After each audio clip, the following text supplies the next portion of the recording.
दी।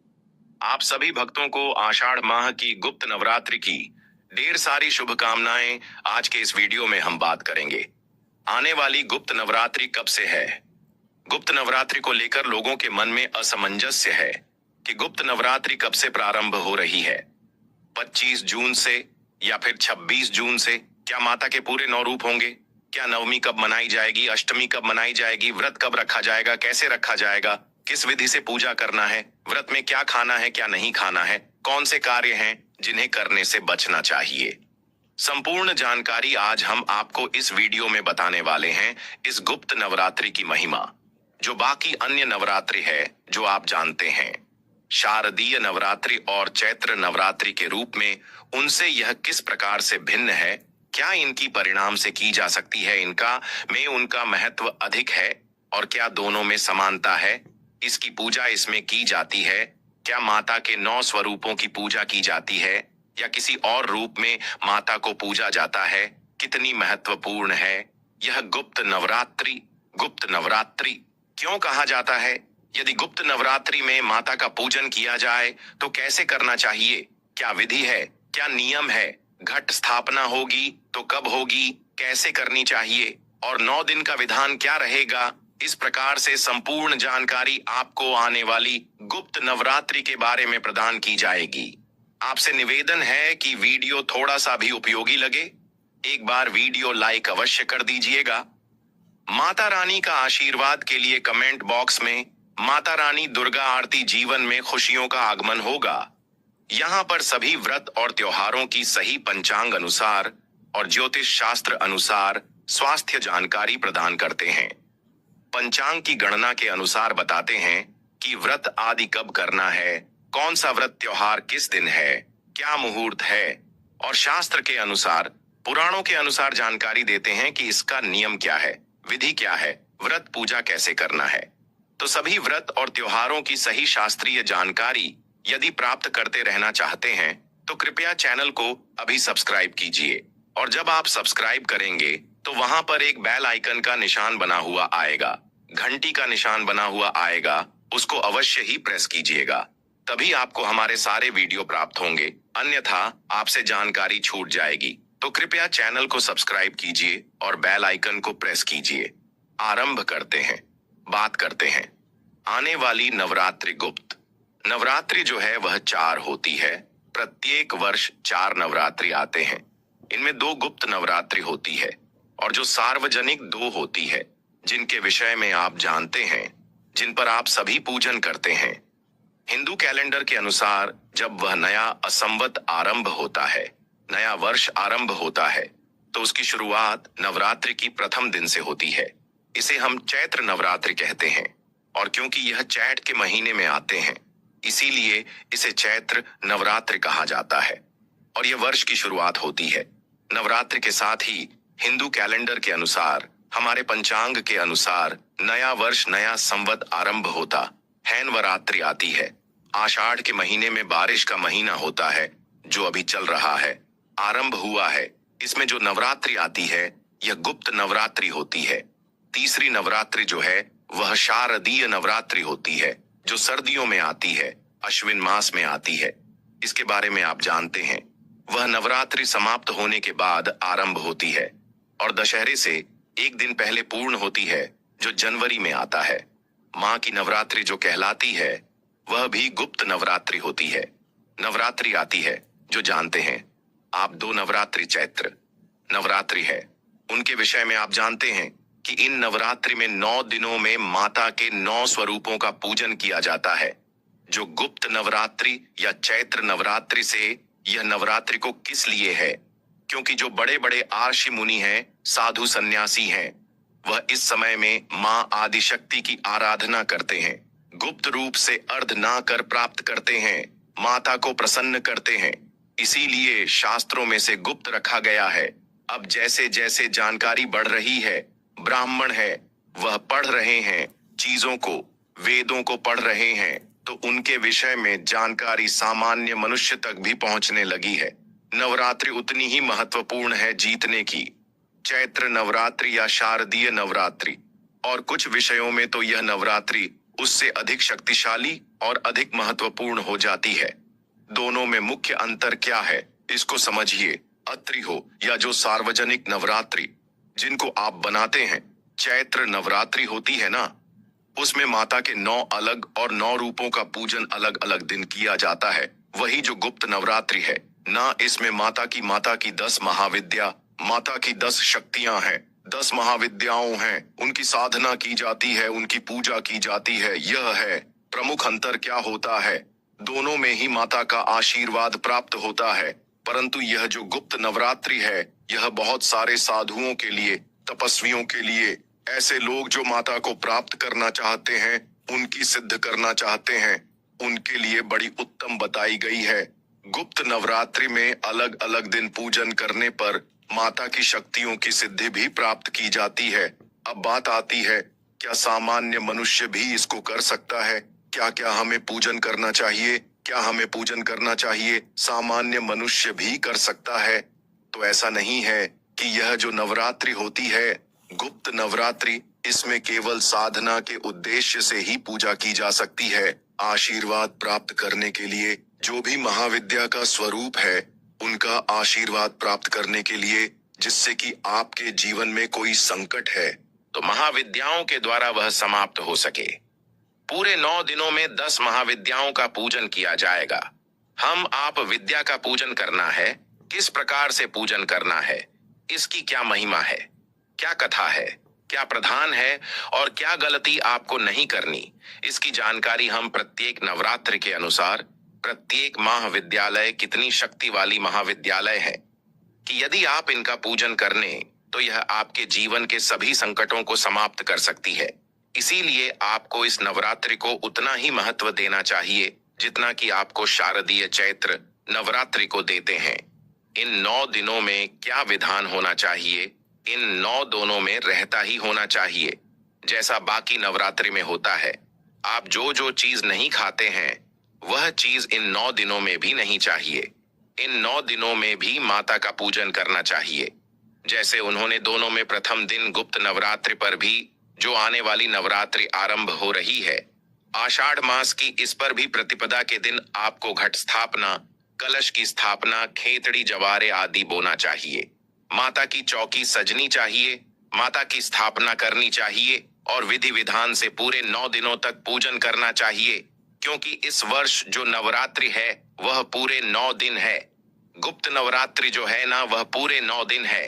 इस वर्ष जो 9 दिन तक अगर आप पूजन करते हैं माता का, तो बात आती है जी कि हमें प्राप्त क्या होगा, हमें क्यों यह नवरात्रि करनी चाहिए। देखिए, संक्षेप में बताएं तो इन दिनों में माता के जो 10 महाविद्याएं हैं ना, उन्हें कौन कौन सी है महाविद्यालय? काली तारा देवी, त्रिपुर सुंदरी, भुवनेश्वरी, जन्माष्टमी का, त्रिपुर भैरवी, धूमावती, बगलामुखी, मातंगी और कमला देवी, यह प्रमुख रूप से शामिल है। इनकी साधना अर्थात इनका जो पूजन आप करेंगे 9 दिनों तक, अलग अलग दिन अलग अलग महाविद्या का पूजन करेंगे, तो इनकी साधना करने से आपको एक उत्तम ऊर्जा की प्राप्ति होगी। आपके जीवन से नेगेटिविटी दूर चली जाएगी, नेगेटिव एनर्जी समाप्त हो जाएगी, आपके जीवन से बुराइयां समाप्त हो जाएंगी, आपके जीवन से हानि समाप्त हो जाएगी, लाभ ही लाभ दिखेगा। आपके अंदर की जो ऊर्जा है ना, उसे प्रकार की हो जाएगी कि हर कोई आपसे मिलना चाहेगी, आपके साथ चलना चाहेगा और आपकी बात को सुनना चाहेगा। आपकी ऊर्जा जो है पूरी रूप से परिवर्तित हो जाएगी। आपको ज्ञान की प्राप्ति होगी, कल की प्राप्ति होगी, रूप की प्राप्ति होगी। जब आप यह पाठ पूजन करते हैं, 9 दिन का अनुष्ठान करते हैं, यदि का जो रूप है उसे पर एक तेज आएगा। माता की 10 महाविद्याओं का पूजन जब आप करेंगे तो आपके चेहरे पर जाएगा। अंत में आपके जीवन के सभी संकटों का हरण करती है कि वह महाविद्यालय हैं। यह वह महाशक्तियों है जो किसी भी प्रकार की कुछ होगा भी नहीं। छोटे छोटे दुख होंगे आपके जीवन के, और यदि कोई बड़ा दुख भी है तो उसको भी है माता रानी की कृपा से उन सभी दुखों का नाश हो जाएगा। इसलिए आपको गुप्त नवरात्रि पर माता के 9 रूपों का पूजन जरूर ही करना चाहिए। हमारे बढ़ेंगे, बताएंगे आपको कि पूजन कैसे करना है, घट स्थापना कब करनी है, क्या मुहूर्त है और कैसे करनी है, इसके विषय में भी जानकारी आपको प्रदान करेंगे। वह कहेंगे कि यह जो नवरात्रि है यह तो केवल सिद्धि के लिए होती है, तंत्र के लिए होती है, यह अनुचित है। शास्त्रों में ऐसा विधान नहीं है कि यह नवरात्रि केवल तंत्र सिद्ध के लिए, तंत्र मंत्र के लिए, किसी काम के लिए की जाती है। शास्त्र कहते हैं कि नवरात्रि में माता के सभी स्वरूपों का पूजन, माता की सभी 10 विधाओं का पूजन जो कोई करेगा उसे आदर्श विधाओं का आशीर्वाद प्राप्त होगा, मत होगा। इसमें नियंत्रण विद्या के बारे में कुछ कहा गया है, ना मंत्र विद्या के बारे में कुछ कहा गया है। यह सही है कि करने वाले तंत्र साधना करते हैं, परंतु यह जो नवरात्र सामान्य ज्ञान के लिए, हमारे लिए, आपके लिए, सबके लिए बहुत ही उत्तम है, बहुत ही उपयोगी है। तो आंखें 9 दिनों के रूप में मनाया और मत कीजिए। जैसे आप बाकी नवरात्रि मनाते हैं उसी प्रकार से आपने यह नवरात्रि भी माननी चाहिए। इसमें तो 10 महाशक्तियों का आपको पूजन करने का अवसर मिल रहा है। अगर आप महाशक्तियों का पूजन करेंगे तो अवश्य ही आपके जीवन के संकट दूर ले बढ़ाते हैं कि घट स्थापना कैसे करनी है, पूजन आदि कैसे करना है, आगे के क्या नियम इसके रहेंगे, और इन 10 दिनों में या हम जो पाठ करते हैं तो कौन सा पाठ हमें करना चाहिए, शुरू करना चाहिए, और किस विधि से हमें पाठ पढ़ाने चाहिए। प्रेरक तो नवरात्रि का प्रथम दिन जो होगा उसे दिन आपको प्रातः काल सूर्योदय से पहले उठना है। उठने के बाद स्नान आदि करके स्वच्छ वस्त्र धारण करके और सबसे पहले आप माता की चौकी लगाने के लिए सामग्री इकट्ठा कीजिए। पहले बात आती है कि सामग्री आपको चाहिए कि क्या क्या देखी। मैं आपको यहाँ संपूर्ण सामग्री बता रहा हूँ, उसमें से जो जो कार्य आप करना चाहे उसके अनुसार सामग्री आप चुन लीजिएगा। माता की तस्वीर या कोई प्रतिमा आपके पास होनी चाहिए। अगर है घर पर पहले से तो उत्तम की आवश्यकता होगी। चौकी पर बचाने के लिए लाल वस्त्र की आवश्यकता होगी। एक कलश की आवश्यकता होगी, मिट्टी का ला सकते हैं या धातु का अभियान घर में प्रयोग कर सकते हैं। तांबे का है या पीतल का है तो बहुत उत्तम है। उसे पर रखने के लिए श्रीफल की आवश्यकता होगी। आप लाल कपड़ा ला सकते हैं तो लेगा, अगर ना पाए तो कोई बात नहीं, मौली से भी काम चला सकते हैं। इसके अंदर कमल गट्टे लेगा, एक चांदी का सिक्का, थोड़ी सी दूर्वा, थोड़े से अक्षर, ये तो डालने ही है। इसके अतिरिक्त आपको है जो आपको कलश के अंदर डालनी है। अब आप चौकी आपके पास आ गई, माता की तस्वीर आ गई, कलश की सामग्री आ गई, पूजन की सामग्री देखी, क्या क्या चाहिए। माता को अर्पित करने के लिए, तिलक लगाने के लिए तेरा चाहिए, स्नान करने के लिए गंगा जल युक्त जल चाहिए तो गंगा जल अवश्य ले लीजिए। तांबे का एक लोटा पूजा करने के लिए चाहिए। रोली, मोली, पान, सुपारी, लौंग, इलायची, धूप, दीप, नावेद अर्पित करने के लिए खुले फूल, फूलों की माला, चित्र। यह सामग्री है जो आपको पूजन के लिए आवश्यक होगी। प्रथम दिन पर यदि आप जवारे होना चाहते हैं, खेतड़ी बोलना चाहते हैं, ना तो फिर एक सपोरा भी लीजिएगा। मिट्टी का स्कोर आता है, मिट्टी का एक पत्र आता है, उसमें खूब सारी मिट्टी भरी जाती है। ये सामग्री है जो आपने एक दिन पहले ही लाके रख लेनी है, क्योंकि पूजा का जो मुहूर्त रहेगा ना वह सुबह सुबह का रहेगा। सारी सामग्री अपने लाके रख ली है तो जिस दिन प्रथम नवरात्रि है उसे दिन आपको सूर्योदय से पहले उठ जाना है। उठने के बाद स्थान आदि करके स्वच्छ वस्त्र धारण कीजिए। स्वच्छ वस्त्र धारण करके और आसन लगाकर बैठ जाइए जहां पर आपने पूजा करनी है, जो आपका पूजा का उपयुक्त स्थल है ना, जहां भी आप माता की स्थापना करना चाहते हैं, जवारे आदि बोलना चाहते हैं, उस स्थान पर आप आसन लगाकर बैठ जाइए। प्रयास कीजिए उत्तर दिशा की ओर मुख करके बैठे या पूर्व दिशा की ओर मुख करके बैठे। सारी सामग्री को सामने रख लीजिए। एक लोटा लीजिए तांबे का, उसमें थोड़ा सा गंगा जल भर लीजिए पहले और फिर शुद्ध जल भर लीजिए। यह भरने के बाद आप एक फोन लीजिए और उसे जल के चीते दीजिए सभी सामग्री पर और उसे स्थान पर जहां आपने चौकी स्थापित करनी है, माता की पूजा करनी है। ओम पवित्र हो, पवित्र नाम से पहले चीते देना है। इस प्रकार चीते देकर आप पूजन आरंभ करेगा। स्थान का पवित्रीकरण किया है और शुद्धिकरण किया है। पवित्रीकरण करने के बाद, शुद्धिकरण करने के बाद अब हम पूजन आरंभ करेंगे।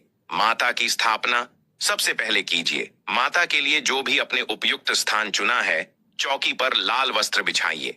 लाल वस्त्र बचाने के बाद माता को स्थापित करने के लिए हाथ में पुष्प लीजिए। पुष्प लेकर निवेदन कीजिए, मातेश्वरी यह पुष्प हम कर रहे हैं।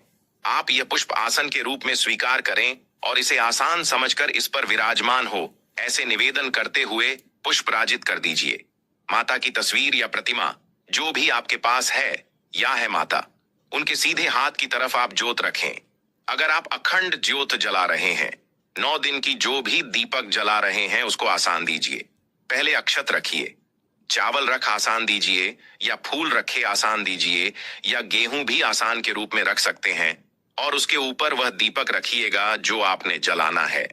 दूसरी तरफ आप कलश की स्थापना करेंगे। अगर आप जवारे हो रहे हैं, खिचड़ी हो रहे हैं, तो जो बात रहना मिट्टी का स्कोर किसे कहते हैं, पहले उसको अच्छे से धो लीजिए। धोने के बाद उसमें आपको नेता डालिए, थोड़ा सा रहता बचा के रख दीजिएगा।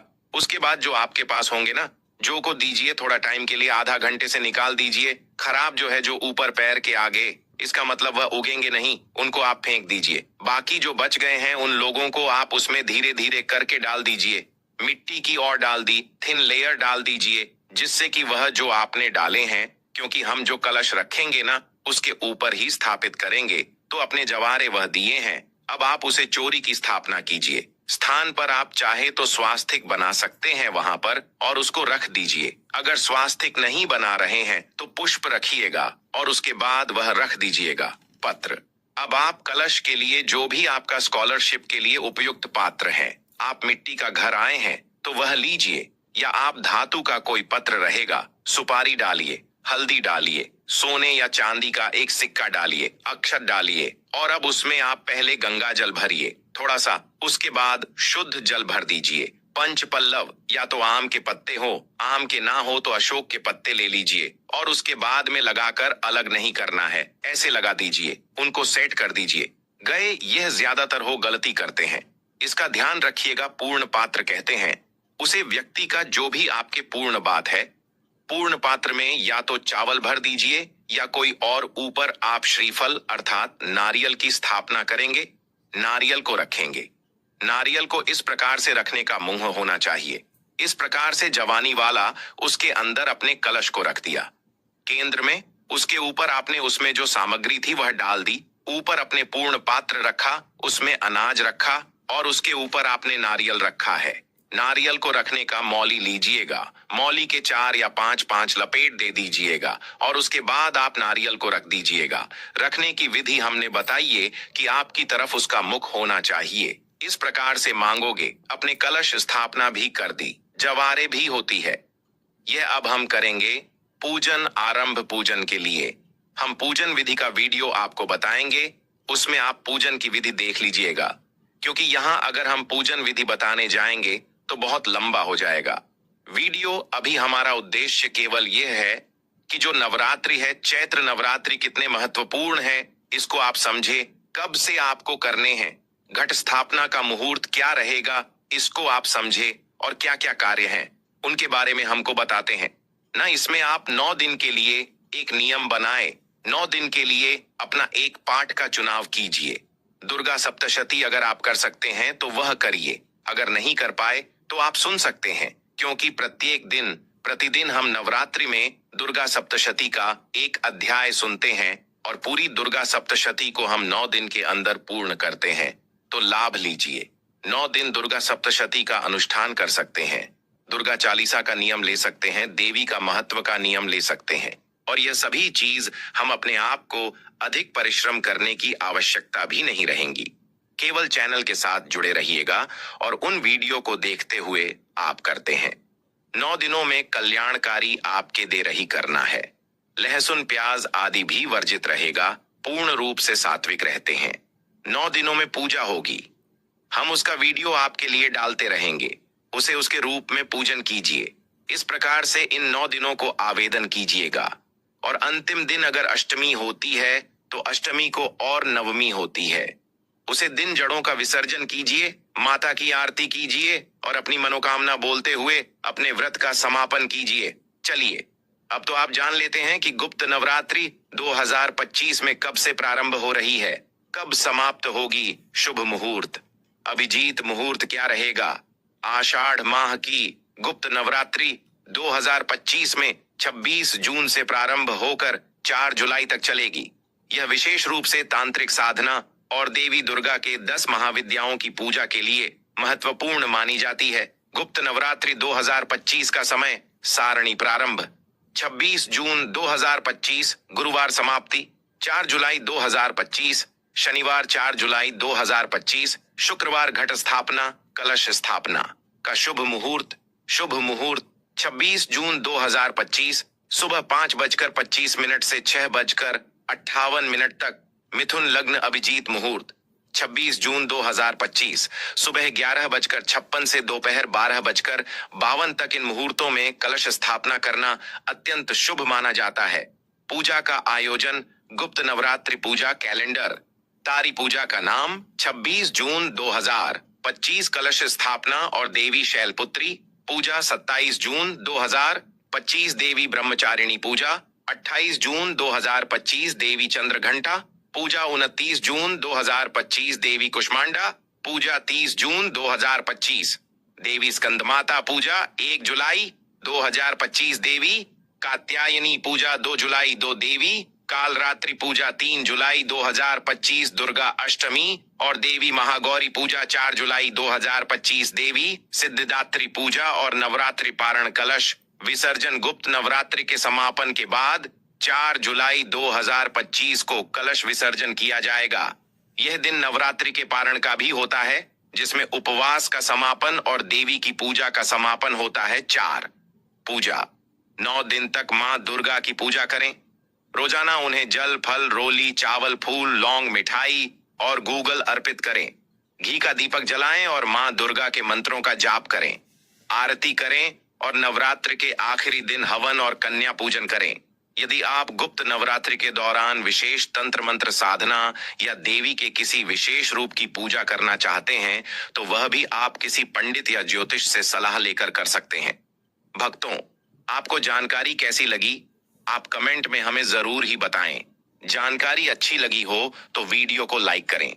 चैनल पर नए हैं तो चैनल को सब्सक्राइब करें, ताकि इसी प्रकार की और भी जानकारी हम आपको सीधे नोटिफिकेशन के माध्यम से प्राप्त कर सके। मां दुर्गा आप पर और आपके परिवार पर अपनी कृपा सदा ही बनाए रखें। वीडियो के अंत तक बने रहने के लिए आप सभी का धन्यवाद दोस्तों। मिलते हैं नेक्स्ट वीडियो में, तब तक के लिए नमस्कार।